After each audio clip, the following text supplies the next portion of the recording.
An Indian securities regulator passed an order in 2016 indicting the promoters of a large Indian corporation of violating insider trading rules vis-a-vis a multi-billion-dollar sale of its healthcare division. Ironically, Harvard's celebrated professor of ethics, Nitin Nohria, was involved intimately in this deal.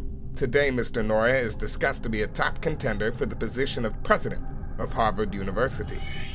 Harvard Business School Dean Professor Nitin Nohria was a consultant in a $3.7 billion deal with Abbott, which resulted in the conviction of Mr. and Mrs. Piramal for violations of insider trading rules. In fact, he was the only non-family member consultant, along with 5 board members of the Piramal family business, who was involved in every stage of the deal. The beneficiary of the unpublished price-sensitive information, UPSI, was Mr. Anand Piramal, who is a mentee of Professor Nohria and son of AJ and Swati Piramal. If you look at this web from any angle, Professor Nohria emerges as a central piece.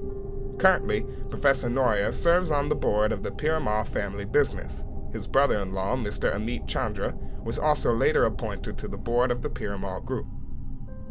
Mr. Piramal, in turn, serves on Harvard Business School's Dean Advisory Committee, and Ms. Swati Piramal serves as a member of the Board of Overseers at Harvard.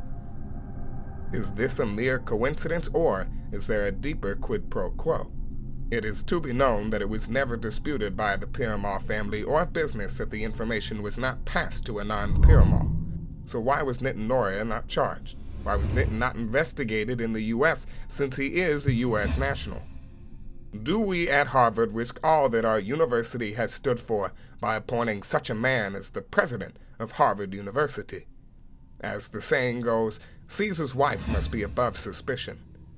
The office of the president of Harvard University must only be held by someone with impeccable credentials.